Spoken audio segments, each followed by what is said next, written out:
پھیل چکی ہے، کاروبار حیات بند ہو چکا ہے، تجارت، تعلیم، مذہبی اجتماعات، سیاحت، غرض تمام شعبہ زندگی پاز کی حالت میں چلے گئے ہیں۔ پوری دنیا کی 7 ارب آبادی شدید ذہنی تناؤ اور خوف و ہراس میں مبتلا ہے۔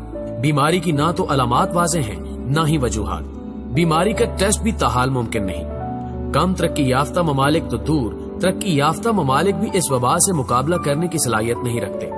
اس ساری صورتحال کے تناظر میں یقیناً یہ سوال بہت اہم ہے کہ کیا یہ وبا واقعی ایک وبا ہے یا بایو ٹیررزم ہے؟ یہ طاعون جیسی بیماری قدرتی آفت ہے یا یہ بایولوجیکل وار کا حصہ ہے؟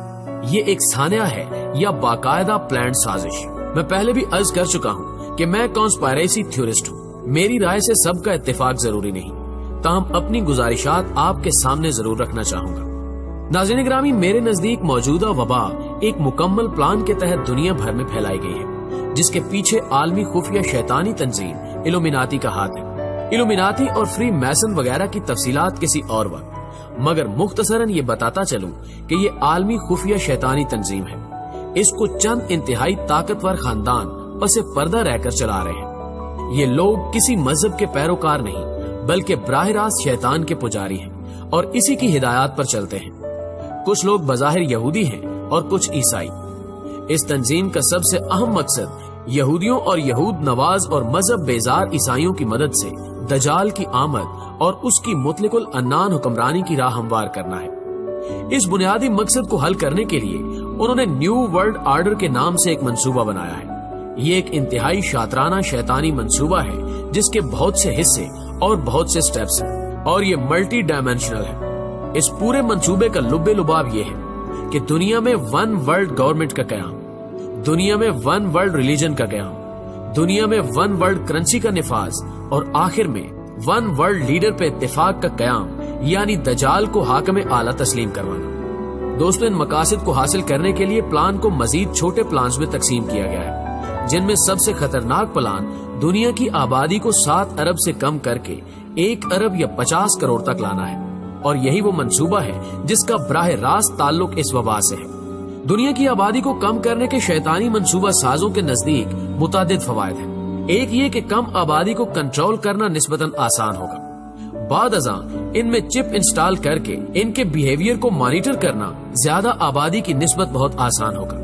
دوسرا یہ کہ زیادہ آبادی کو مذہب سے دور رکھنے کے لیے نفسیاتی طور پر تیار کرنا مشکل ہے بنسبت کم آبادی کے، نیز کم آبادی پہ اپنا کلچر امپوز کرنا بھی زیادہ آبادی کی نسبت آسان عمل ہے۔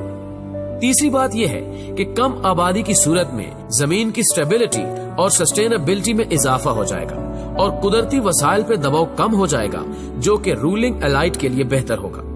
چوتھا فائدہ یہ ہوگا کہ وباؤں اور بیماریوں سے ایسے لوگوں کو ہلاک کر دیا جائے گا جو ان کی نظر میں سوسائٹی پہ بوجھ ہے یا جن کی لیبر پروڈکٹیوٹی بہت کم ہے۔ اس انداز سے انہیں جوان طاقتور لیبر فورس لمبے عرصے تک میسر رہا کرے گی جس کو یہ استعمال کر سکیں گے۔ اس نقطے پہ مزید تحقیق کے لیے ٹرانس ہیومنزم پہ ریسرچ کیجئے، یوٹیوب پہ چند اہم ویڈیوز اس پہ موجود ہیں۔ ناظرین گرامی، دنیا کی آبادی کم کرنے کے لیے مختلف طریقے استعمال کیے جائیں گے، جن میں علاقائی اور عالمی جنگیں، فاسٹ فوڈز اور کیمیکل زدہ پیک کھانے اور مشروبات کا استعمال عام کرنا، ملٹی نیشنل فارماسیوٹیکل کمپنیوں کے ذریعے شدید مگر خاموش سائیڈ افیکٹس والی ادویات کی ترویج، جینیٹیکلی انجینئرڈ وائرسز اور بیماریوں کا عالمی و علاقائی پھیلاؤ، گلوبل وارمنگ کے ذریعے قحط سالی، سیلاب برپا کرنا، پینے کے پانی اور اجناس کی کمی پیدا کرنا۔ یہ تو رہی ایلومیناتی کی پلاننگ۔ اب آتے ہیں اس موجودہ وبا کی طرف۔ میرے نزدیک اس وبا کا پوری دنیا میں پھیلاؤ اسی شیطانی پلان یعنی نیو ورلڈ آرڈر کا حصہ ہے۔ اس سے قبل Ebola virus, anthrax, HIV AIDS, hantavirus, dengue اور میرس وائرس کا کامیاب تجربہ کیا جا چکا ہے۔ وبا کے آغاز پہ ہی انٹرنیشنل میڈیا کا اس کو بھرپور کوریج دینا، سرخیوں میں لگانا، تمام عالمی لیڈروں کا اس پہ بات کرنا شروع کر دینا، لوگوں کو ڈرانا اور ہراساں کیا جانا، فوراً لاک ڈاؤن اور کرفیو کی باتیں کرنا، یہ سب وہی SOP ہے جو پراپوگنڈے کے لیے افغانستان اور عراق حملے کے وقت استعمال کی گئی تھی۔ بیماری پھیلانے کے ساتھ ساتھ اس عالمی لیول کے پراپوگنڈے اور میڈیا کے ذریعے ہراسگی کے پیچھے بھی ایک اہم مقصد کار فرما تھا، اور وہ مقصد تھا مائنڈ اینڈ بیہیویئر کنٹرول، جو کہ ایلومیناتی کے اہم ترین ہتھیاروں میں سے ہے۔ اس وبا کا پھیلاؤ محض ایک ڈرل ہے، ایک مشق ہے، ایک تجربہ ہے۔ اصل جنگ ابھی آگے ہے۔ موجودہ وبا کا پھیلایا جانا اور اس کے حوالے سے شدید ترین اور شاطرانہ میڈیا کمپین ایک اہم تجربہ ہے جس سے مستقبل کی مزید پلاننگ کی جانی مقصود ہے۔ موجودہ وبا شاید 2-3 ماہ میں کنٹرول کر لی جائے اور اس بار اموات بھی مجموعی طور پر کم رہیں، مگر مستقبل میں یہ تجربہ منصوبہ سازوں کو مزید بہتر اور خطرناک پلاننگ کرنے کے لیے صلاحیت دے دے گا۔ ایلومیناتی نے اس وبا کے پھیلاؤ سے انتہائی اہم نتائج حاصل کر لیے ہیں اور باقی نتائج وقت کے ساتھ ساتھ سامنے آ جائیں گے، تاہم ان کا بھی اندازہ لگایا جا سکتا ہے۔ نتائج یہ ہیں، پہلی بات یہ کہ لوگ بایولوجیکل وار کے بارے میں بالکل لا علم نکلے ہیں اور ابھی تک اس وبا کو ایک قدرتی وبا ہی سمجھ رہے ہیں، جو کہ ان کے لیے ایک مثبت ریزلٹ ہے۔ دنیا کو لاک ڈاؤن کرنے کا ایک کامیاب تجربہ کر لیا گیا ہے اور اس لاک ڈاؤن کے نتیجے میں لوگوں، حکومتوں، آزاد میڈیا اور مذہبی رہنماؤں کے رد عمل کو نوٹ کر لیا گیا ہے اور اب اس لاک ڈاؤن کے اثرات جانچے جائیں گے اور پلان کی خامیوں کو دور کر کے آئندہ مزید بہتر پلان بنایا جائے گا۔ اس تجربے کے ذریعے کرنٹینا کا کنسپٹ ایک ہی جھٹکے میں پوری دنیا کے لوگوں تک پہنچا دیا گیا ہے اور انہیں شدید ذہنی مفلوج کر کے سمجھا دیا گیا ہے کہ جب کسی کو بیمار قرار دے کر کرنٹینا کرنے کا حکم صادر ہوگا تو اس پہ احتجاج نہیں کرنا، چاہے وہ شخص جسمانی بیمار ہو یا ذہنی بیمار۔ یوں عزیز سے عزیز تر رشتے کو بھی کرنٹینا ہوتے دیکھ کر احتجاج نہ کرنے کی ہمیں تربیت دے دی گئی ہے۔ چنانچہ کل جب ہمارے مذہبی پیشواؤں کو، سیاسی سوچ رکھنے والے رہنماؤں کو ذہنی بیمار قرار دے کر کرنٹینا کیا جائے گا تو ہم نہ صرف خاموش رہیں گے بلکہ خوش ہوں گے۔ ہمارے کسی عزیز کو شیطانی منصوبوں کی تکمیل میں رکاوٹ سمجھ کر جب اسے خود ساختہ وائرس کا شکار بنا کر ہم سے دور کرنے یا وبا کے بہانے قتل کر دیے جانے کی بات ہوگی تو ہم اس وبا کی ٹریننگ اور پروگرامنگ کی بدولت قطعاً احتجاج نہیں کر پائیں گے۔ میری باتوں پہ شاید کچھ دوستوں کو ہنسی آ رہی ہوگی، مگر انتظار کیجیے، ایسا چند سالوں یا چند دہائیوں میں ہونے والا ہے۔ ناظرین گرامی، ایک نتیجہ یہ بھی حاصل ہوا ہے کہ دنیا بھر کی ترقی یافتہ میڈیکل سائنس ابھی ایلومیناتی کے ماتحت کام کرنے والی میڈیکل بایو انجینئرنگ لیب سے بہت پیچھے ہے اور ایسے وائرس کی کئی ماہ سے مسلسل تباہی کے باوجود کوئی لیب اس کا توڑ نہیں بنا سکی، جو کہ شیطانی منصوبہ سازوں کے لیے بہت خوش آئند بات ہے۔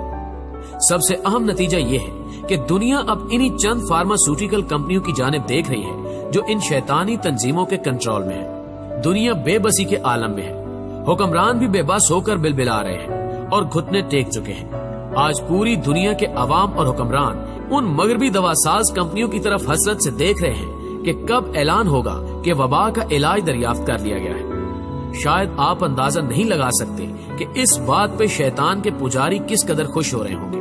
وہ مستقبل کے اس منظر کے بارے میں سوچ رہے ہوں گے جب وہ پوری دنیا میں مصنوعی قحط برپا کریں گے اور سارا غلہ اور اجناس ان عالمی سرمایہ داروں کے پاس ہوگا اور ان کا سربراہ دجال کہے گا کہ مجھے اپنا رب مانو تب غذا دوں گا، پھر کہے گا کہ اپنا خدا مانو تب بارش برساؤں گا اور اجناس دوں گا۔